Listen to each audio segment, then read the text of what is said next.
selamat datang di podcast Suara Konstitusi, tempat di mana kita membahas isu-isu penting seputaran hukum ketatanegaraan dan konstitusi di Indonesia.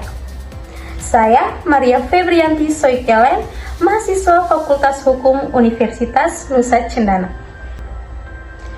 Hari ini saya akan membahas satu isu menarik dan sangat relevan dengan kehidupan banyak orang, yakni soal eksekusi jaminan fidusia dan bagaimana Mahkamah Konstitusi mengambil peran penting dalam mengoreksi praktik hukumnya.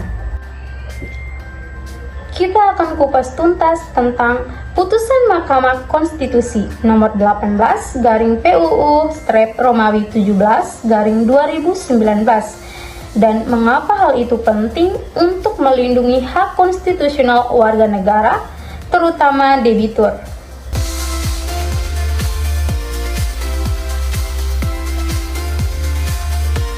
Teman-teman, mari kita mulai dengan sedikit cerita lapangan.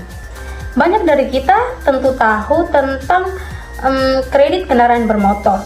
Saat seseorang membeli motor secara kredit, umumnya kendaraan itu dijadikan objek jaminan fidusia oleh perusahaan pembiayaan.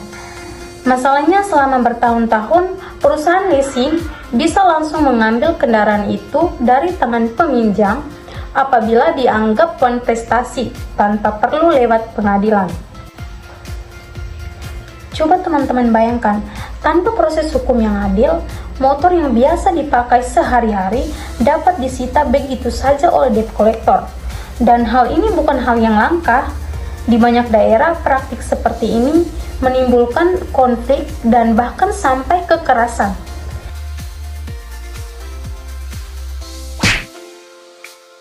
Oh my God. Nah, inilah yang kemudian diuji ke Mahkamah Konstitusi. Pemohon uji materi berpendapat bahwa Pasal 15 ayat 2 dan ayat 3 Undang-Undang Nomor 47 Tahun 1999 telah memberikan kewenangan berlebihan kepada kreditur tanpa jaminan perlindungan hukum bagi pihak debitur. Nah, maka dari itu, Mahkamah Konstitusi akhirnya mengeluarkan satu putusan penting, yakni Putusan MK nomor 18 garing PUU-Romawi 17 garing 2019.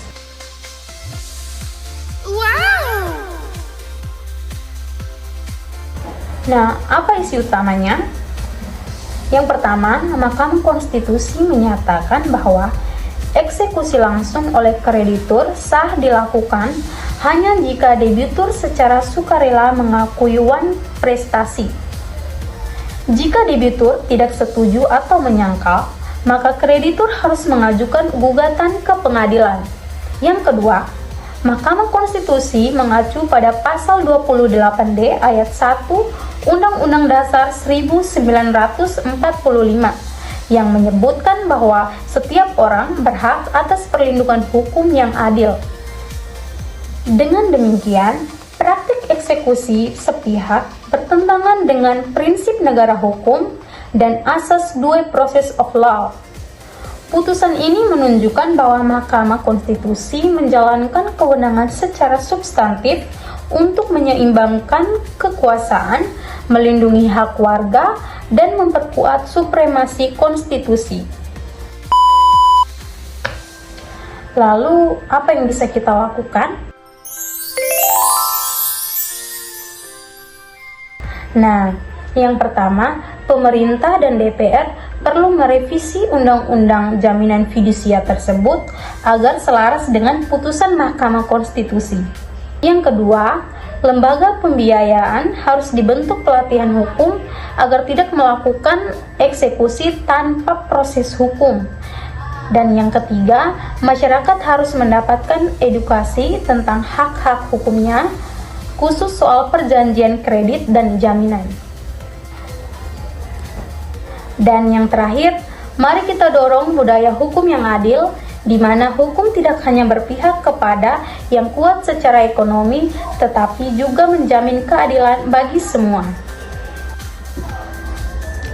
Sekian dari saya, terima kasih telah mendengarkan podcast Suara Konstitusi hari ini. Saya Maria Febrianti Soikeleng pamit undur diri. Tetap kritis dan tetap konstitusional. Sampai jumpa.